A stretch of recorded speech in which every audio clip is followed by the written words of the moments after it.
दोस्तों, इटावा की घटना जो है, भागवत कथा की घटना जो है, काफ़ी उग्र रूप ले चुकी है।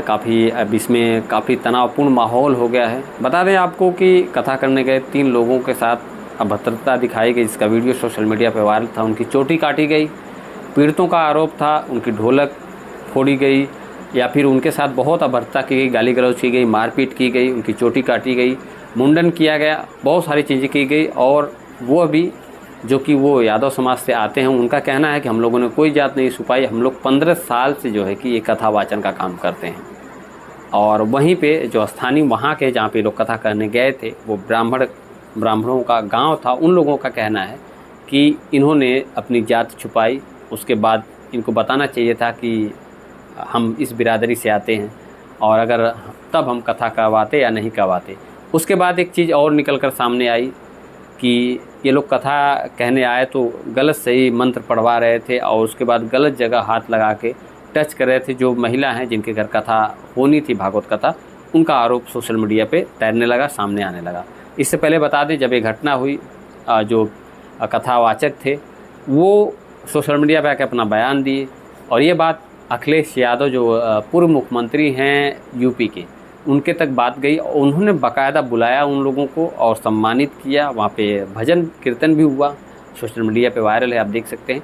और उसके बाद उन्होंने शायद ढोलक भी, हारमोनियम भी दिया और 51 या 21 हज़ार रुपये से लोगों को सम्मानित भी किया। और साथ ही एक मांग की सरकार से और एक चेतावनी भी दी कि अगर इनके साथ इंसाफ होना चाहिए, सरकार को इंसाफ करना चाहिए और नहीं हुआ तो फिर इसमें आंदोलन होगा। तमाम चीज़ें आई।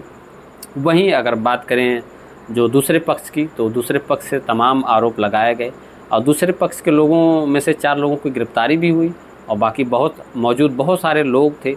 तो कहीं न कहीं जो पीड़ित पक्ष से जो कह सकते हैं कि कथावाचन करने वाले लोग थे, वो पुलिस पे आरोप भी लगा रहे थे, आप मांग भी कर रहे थे कि बाकी लोगों की गिरफ्तारी हो। और बाकी जो कह सकते हैं कि 4 लोगों की गिरफ्तारी हुई और जिनके घर कथा होनी थी, उन लोगों का भी सोशल मीडिया पे बयान आने लगा। उन लोगों का साफ तौर पे कहना है कि वो जो है कि अभद्रता कर रहे थे, गलत जगह हाथ छू रहे थे, लगा रहे थे, इस वजह से ऐसा उनके साथ किया गया। लेकिन दोस्तों, ये सब चीज़ें हैं, होता है कभी कभी किसी से अगर कोई गुनाह होता है तो उस गुनाह को छुपाने के लिए इंसान बहुत झूठ भी बोलता है। मैं ये नहीं कह रहा हूँ कि कौन सा पक्ष झूठ बोल रहा है, कौन सा सही बोल रहा है, लेकिन सवाल बहुत बड़े ये घटना कर रही है। करने का मतलब है कि अगर आप इंसान हैं, अगर भगवान ने आपको अधिकार नहीं दिया कि आप भेदभाव करो, तो आप भेदभाव किस बेसिस पे कर रहे हो? आपको भेदभाव नहीं करना चाहिए। अगर भागवत कथा है, भगवान का प्रवचन है, अगर कोई प्रचार प्रसार हो रहा है तो निश्चित तौर पे अच्छी बात है और सब लोग स्वतंत्र हैं करवाने के लिए। हाँ, बात ये है कि इसमें सवाल बहुत बड़े ये खड़े हो रहे हैं कि अगर जो उनके साथ व्यवहार किया गया, तो ऐसा बताया जा रहा है कि उनकी चोटी काटी गई, उनको मुंडन उनका किया गया, उनकी ढोलक फोड़ी गई और यहाँ तक कि नाक रगड़वाई गई, जिसका वीडियो सोशल मीडिया पे वायरल है एक महिला के कदमों में। और बताया जा रहा है कि एक महिला के मूत्र से उनको पवित्र करने की बात की गई, वहाँ पे उनके ऊपर मूत्र छिड़का गया। अभी सोशल मीडिया पे बात आ रही है तो महिला के द्वारा जो है कि मूत्र लाया गया, उसके बाद सारे लोग उनको ऊपर छिड़क के पवित्र किया गया, उन ब्राह्मणों के द्वारा, वहाँ के लोगों के द्वारा। ये कहीं न कहीं बहुत बड़े सवाल खड़े करता है कि अगर उन्होंने अपनी जात नहीं बताई, प्रवचन या फिर भागवत कथा कहने आए, तो क्या उनके साथ ये चीज़ें जायज़ थी? ये सवाल खड़े करता है। और हम किस युग में जी रहे हैं, कौन सी दुनिया में जी रहे हैं, कौन सी तरक्की हम कर रहे हैं कि जहाँ पे आजकल, पहले तो गौमूत्र से शुद्धि होती थी, ऐसा सुनने में आ रहा था, बहुत चीज़ देखने में मिलती है, आज भी देखने में मिलती है, गौमूत्र से शुद्धि होती है, ऐसा हमने सुना भी था और देखने को भी अभी भी मिलता है बहुत जगह पे। लेकिन महिला या पुरुष के मूत्र से कौन सी शुद्धि होती है? वीडियो में भी आपको आवाज़ें साफ साफ सुनाई दे रही हैं, तमाम आप वीडियो पढ़ी हैं, देख सकते हैं उसमें।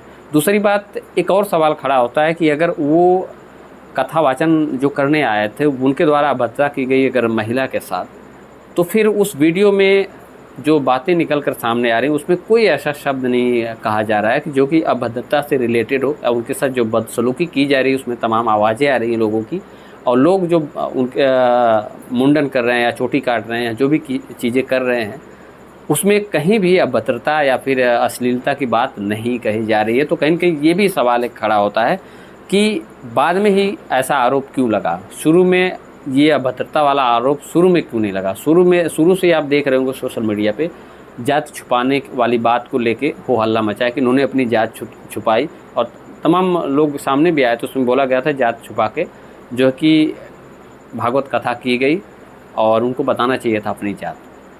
लेकिन अब तमाम कहते हैं ना कि एक आदमी गुनाह छुपाने के लिए तमाम झूठ भी बोलता है, तमाम चीज़ें भी करता है।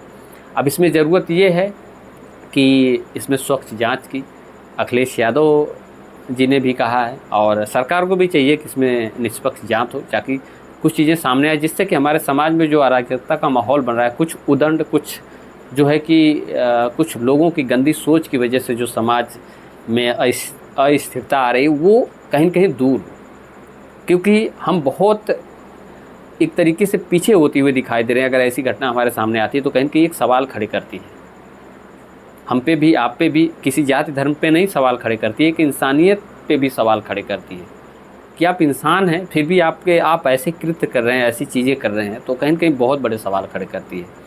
और एक दूसरे के भाईचारे की भी बात है, इसको लेके भी बहुत सारे सवाल खड़े हो रहे हैं।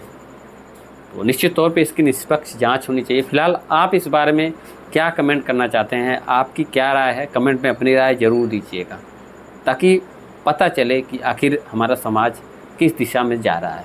आज के लिए इतना ही, मिलते हैं नेक्स्ट वीडियो में। जय हिंद।